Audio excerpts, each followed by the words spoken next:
nouvelle émission, un nouveau portrait sur BGC Privé avec le soutien de notre partenaire BGC Toscane, agence conseil en communication. Charlène de Guillaume, bonjour. Bonjour.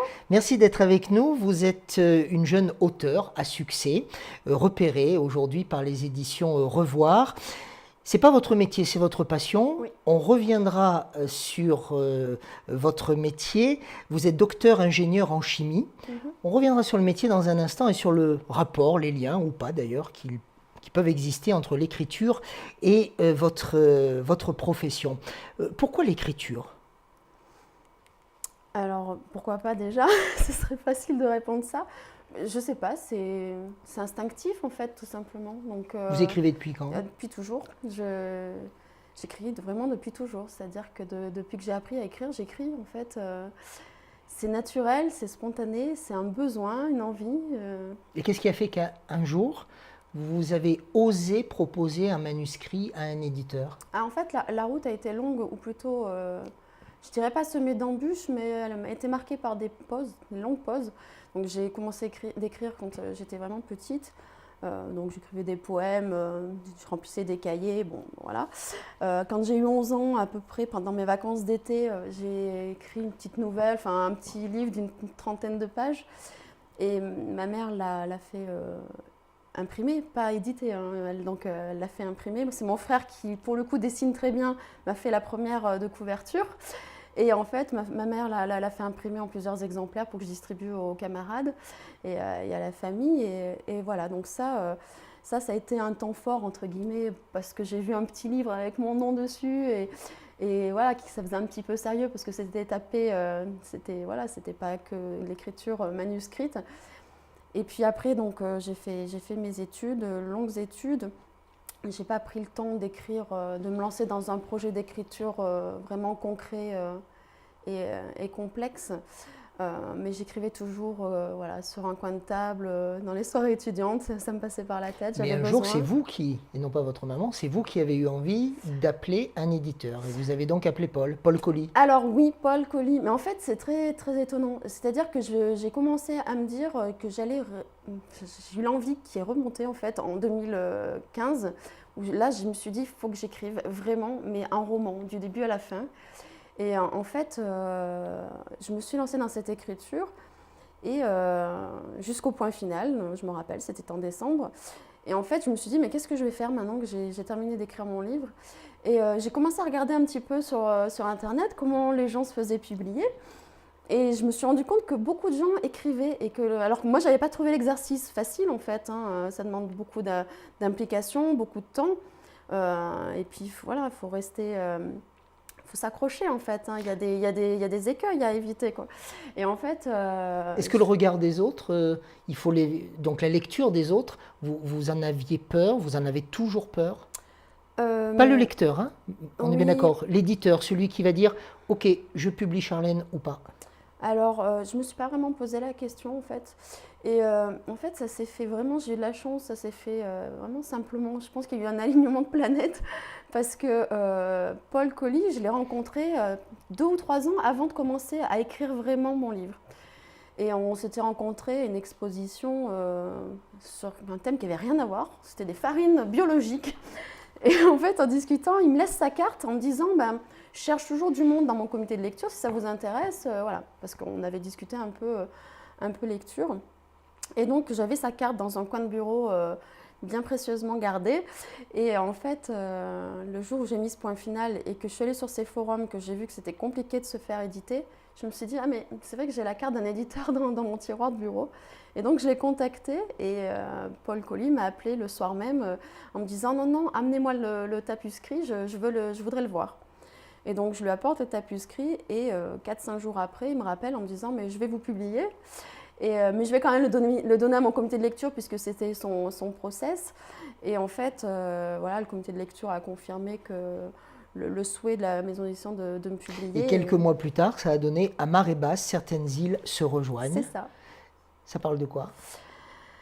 Ça parle de... Bon, c'est plutôt une histoire d'amour, mais un peu compliquée. C'est l'histoire d'une libraire qui a la trentaine, un peu plus de 30 ans, et qui en fait a vécu un drame familial quand elle était adolescente. Elle a perdu sa petite sœur. Et en fait, elle s'est réfugiée dans un monde un peu magique, donc dans une librairie pour enfants. C'est sa manière à elle de conserver un petit peu de naïveté, d'innocence et de magie, malgré ce qu'elle a pu vivre dans son passé. Et sa famille, en fait, a volé en éclats quand il y a eu la perte de cette petite sœur. Et en fait, des années plus tard, elle rencontre un jeune homme qui traverse la même chose que ce qu'elle a traversé des années auparavant, en fait. Il vient de perdre son frère jumeau en mer. Et ils sont vraiment dans une dépression, ils s'isolent et elle le voit là-dedans, elle voit ce qu'il traverse, elle sait exactement dans quel état il peut être puisqu'elle-même a perdu sa petite sœur. Et du coup, elle veut lui donner un coup de main, mais en fait, ça ne va pas se passer vraiment comme elle veut. Donc, Vous êtes en train de parler de votre roman. oui. On a l'impression que vous parlez d'une histoire vraie. Pas du tout. Non, vraiment pas. Parce Vous avez conscience qu'il y a une fragilité dans vos mots, dans votre expression, quand vous parlez de votre propre travail ? Je ne sais pas, mais en tout cas, je suis investie par mes personnages. Donc, cette histoire, pour qu'elle puisse être sur un papier, il fallait que je la ressente, en fait, et que je la vive déjà intérieurement. Donc, c'est peut-être pour ça que vous ressentez ça. On va regarder votre univers d'écrivain. Vous avez amené quelques photos pour l'émission BGC Privé. Alors, d'abord, une photo qui marque tous les auteurs, c'est le jour où on voit notre livre bien au milieu d'autres livres. Voilà, on voit cette photo. Ça, c'est un moment qui marque les auteurs. Ah oui, en fait, je m'étais toujours dit, plus jeune, que j'aimerais bien un jour être dans une librairie, sur un étal. Et en fait, quand j'ai vu la première fois mon livre parmi les autres, ça fait bizarre. Donc je le prenais en photo dans chaque librairie, dès que je le voyais, c'était drôle. Deux autres photos où on vous voit, l'une en train de faire une séance de dédicace et puis dans un salon du livre. Oui, alors ça, c'est vraiment des moments sympathiques. C'est-à-dire qu'on est en contact direct avec le lecteur, soit qui a déjà lu, soit qui va lire. Donc, quand il a lu déjà, on partage ensemble l'histoire, ce que j'ai voulu dire, ce qu'il en a compris. Et ça, c'est des moments vraiment forts. Et quand il est sur le point de lire, il faut trouver le juste milieu pour lui donner envie, mais pas trop en dire. Et c'est peut-être d'ailleurs ce que j'ai fait. J'avais peut-être trop dit tout à l'heure en parlant de mon premier. Je suis allée un peu loin dans l'histoire. Donc voilà, et ça vraiment, c'est des moments forts. Ouais. Le salon du livre Roya Chamalières. Oui, donc vous êtes le président. Un grand moment, le salon du livre de Roya Chamalières. Vous aimez ces moments avec les lecteurs ? Ah oui, c'est des moments de partage en fait. Donc on écrit pour soi certainement, mais on écrit aussi pour être lu, parce que si je n'avais pas fait pour être lu, j'aurais laissé mon fichier dans mon ordinateur et je n'aurais pas cherché à me faire éditer. En fait. Il y a une part de mystère néanmoins chez les auteurs, il y a une part de volonté d'ombre, de ne pas forcément être dans la lumière, mais plutôt pas dans l'obscurité, mais bien dans l'ombre, dans le rapport à vous-même. Et tout d'un coup, vous osez vous mettre en lumière ou dans la lumière devant les lecteurs. Oui, mais c'est vraiment, encore une fois, un moment de partage, donc c'est agréable parce qu'on a envie d'être lu et le fait de pouvoir... vous savez, moi, je laisse souvent mon adresse mail aux personnes quand je suis en dédicace, quand j'ai discuté un petit peu avec elles, que je vois qu'elles sont intéressées, je laisse souvent mon adresse mail en leur disant n'hésitez pas à me faire un retour, en fait. Et de temps en temps, j'ai un mail qui tombe sur ma boîte et c'est toujours du pur bonheur parce qu'en fait, alors... Par gentillesse, les gens qui n'ont pas aimé certainement n'écrivent pas parce que j'ai des retours positifs, donc je pense que les autres s'abstiennent. Et donc ces retours de mails positifs, c'est des moments, des fois on me dit mais pourquoi ça se termine comme ça, mais moi j'aurais pas fait comme elle. Et je souris quand je lis ça. Vous nous avez proposé deux autres photos, merci pour le clin d'œil, vous allez les commenter, des lieux où vous aimez écrire. Oui. Alors, un salon de thé, oui. Et puis une photo qui symbolise, il faut le dire, des chambres d'hôtel. Vous écrivez dans des chambres d'hôtel. Voilà. Oui. Alors un salon de thé, effectivement, c'est un endroit où je me réfugie régulièrement. Je suis au moins 1 à 2 fois par semaine. Fussiez près de la cathédrale. Exactement, Fussiez près de la cathédrale de Clermont-Ferrand. C'est un endroit où je me sens chez moi. Il y a une ambiance, il y a une odeur. Il y a un bruit de fond permanent, il y a de l'agitation, l'activité autour de moi. Vous écrivez avec ça ou avec un ordinateur ? Non, avec un ordinateur. J'ai mon calepin avec moi toujours, mais j'écris directement sur mon ordinateur. Et en fait, voilà, j'ai besoin d'être dans un endroit qui est un peu agité. Je suis dans mon microcosme et on ne peut pas rentrer dedans en fait. Mais j'ai Une besoin de demi-heure, temps en une heure, temps, 2 heures? ou là des fois plus. Tout dépend de quel état d'esprit je suis. Parce que du coup, je ne suis pas très régulière en fait. J'arrive pas à me poser devant mon ordinateur en me disant tel jour, de telle heure à telle heure, je vais écrire. Ça, c'est pas possible. J'écris quand j'ai envie. C'est un luxe. Et si un lecteur vous reconnaît, là c'est la catastrophe parce que Pas du tout. il vous perturbe. Non, me perturbe pas. Non, je suis pas. J'arrive vraiment à m'immerger facilement et à ressortir, à m'immerger à nouveau. En fait, j'ai toujours fait ça. Même quand j'étais petite, que j'écrivais, je me mettais souvent pas dans mon bureau, dans ma chambre, je me mettais dans la cuisine et j'écrivais dans la cuisine. Et ma mère faisait sa vie à côté, ou mon père, et voilà quoi. Donc, Autre photo d'un lieu où vous écrivez, donc les chambres d'hôtel, symbolisées. C'est vous qui avez pris la photo?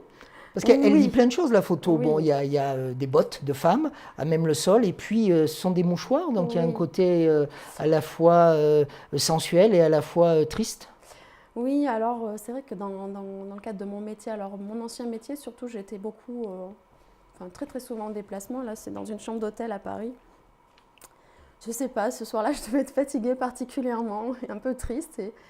Et donc j'étais allongée à même le sol, enfin plutôt assise contre le lit. Et voilà, j'écrivais et j'étais un peu tristounette.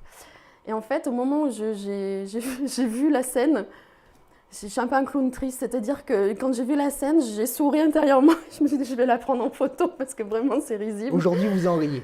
Oui, j'en ris, mais sur le moment, j'en ai ri. Quand j'ai vu la scène, ça faisait vraiment très caricatural, très cliché, avec les chaussures, les mouchoirs par terre, dans une chambre d'hôtel un soir à Paris. C'était, voilà. Alors, à propos d'humour et non plus de fragilité, vous allez chez notre ami Laurent Boukry, que je salue, bien sûr. On Et a oui, commencé ensemble à la radio, pas la même, mais on a commencé ensemble à la radio. Et trop tôt pour l'apéro. Trop tôt pour l'apéro, Vous vous oui. faites allumer, Charlène. J'ai la chance Je remercie d'ailleurs Laurent Boukry de m'avoir invité à son émission. C'est un moment super sympa. Il doit être horrible avec vous. Pas du tout. Non? Ce côté fragile, il doit le casser, lui. Bah, j'arrive à me commuter en un côté moins fragile quand je suis à trop tôt pour l'apéro. Ouais, ouais. Donc, Vous aimez faire de la radio? Oui, c'est sympa. Qu'est-ce qui vous plaît dans la radio? Le côté spontané en fait. Et quand on est en direct, c'est vrai, il y a un petit côté, bon, il faut quand même faire attention à ce qu'on dit. Mais ouais, la spontanéité, c'est vraiment sympa. Puis l'interaction, on rencontre aussi, parce que Laurent fait venir des invités à chaque fois, donc c'est des nouvelles rencontres. Puis il y a François Lasserre, qu'on salue, bien sûr. Bah, on salue François, oui. Une dernière photo que vous nous avez gentiment amenée, commentez-la. C'est une aquarelle?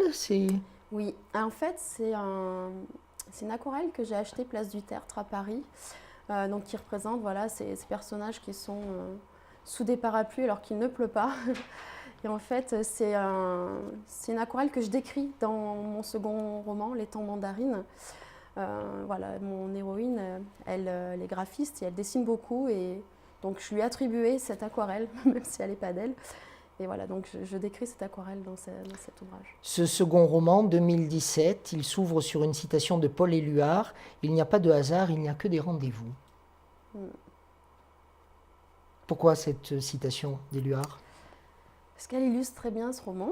Parce qu'en fait, c'est l'histoire d'une Parisienne de 40 ans qui est graphiste dans une agence de pub et qui fait la rencontre d'un petit garçon d'une dizaine d'années qui habite à côté d'elle, dans le même immeuble qu'elle depuis toujours, mais ils ne se sont jamais vus parce que les gens sont confinés dans leur monde, restent des anonymes. On rentre chez soi après le travail, on n'a pas trop envie de se mêler au voisinage, on veut juste avoir la paix. En fait, elle n'a jamais vraiment fait attention à ses voisins. Et un soir, dans des circonstances un petit peu dramatiques, elle va rencontrer ce petit garçon qui a 10 ans et il va se passer quelque chose de très fort entre eux. Au premier regard, en fait, c'est une évidence. Et en fait, elle va découvrir que ce petit garçon, il a quelque chose de très très particulier. Et ses parents s'en sont jamais aperçus parce que son père travaille beaucoup, il n'est pas très souvent là, et sa mère souffre d'une dépression majeure en fait, et s'occupe pas vraiment de lui et rejette même peut-être sa pathologie sur lui. Et donc voilà, il va se créer un lien très fort entre eux et elle surtout, voilà, elle va changer son destin. Et il y a une réciprocité dans cette relation, donc elle change son destin, mais lui finalement il va aussi changer le sien.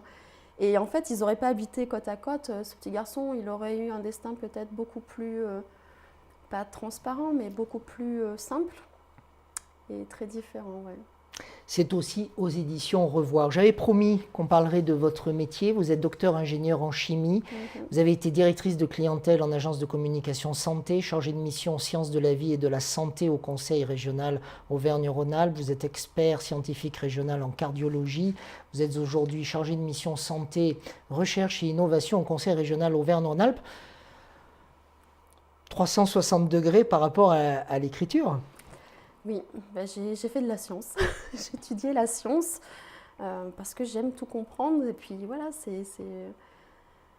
j'ai toujours été attirée par la science, beaucoup plus que par le côté littéraire en fait. Hein. Mais il y a rien de Donc un métier contradictoire. bien sûr parce qu'il vous plaît, Oui. un métier avec ses contraintes, ses contours, Oui. qui n'ont rien à voir avec la littérature. Et puis la littérature, c'est votre Madeleine de Proust à vous?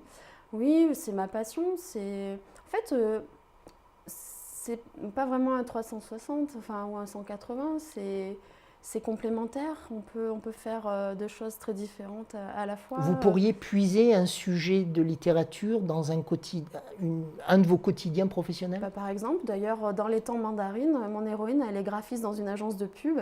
Et moi, j'ai travaillé, pas comme graphiste. En agence de communication. Voilà, mais en agence de communication. Donc, c'est un univers voilà, que je connais bien et que j'ai retranscrit dans ce livre, par exemple. Un jour, il y a forcément des éditeurs ou Paul Colli qui vous diront bon, Charlène, il faut écrire le suivant, il faut écrire le nouveau livre. Vous répondrez quoi? Il est déjà en train de me dire ça d'ailleurs. On lui fait confiance. À Paul. On lui fait confiance. En fait, je ne sais pas écrire si je ne le fais pas spontanément et parce que j'en ai besoin ou envie. Donc, c'est pas mon métier, c'est vraiment ma passion et c'est à l'intérieur, c'est viscéral. Donc, je le ferai que quand ça voudra venir. Et voilà, donc j'attends pour l'instant que ça revienne. Merci beaucoup Charlène de Guillaume d'avoir été notre invitée dans BGC Privé. Je rappelle les deux titres dont vous êtes à l'origine. À marée basse, certaines îles se rejoignent. Et puis plus récemment, Les temps mandarines aux éditions Revoir. Ce programme est à retrouver et revoir, Paul, tu ne m'en voudras pas, à retrouver et revoir sur les chaînes que vous regardez actuellement. Un programme soutenu par une autre agence de communication, comme je le disais tout à l'heure, agence BGC Toscane, agence conseil en communication. Merci Charlène. Merci à vous.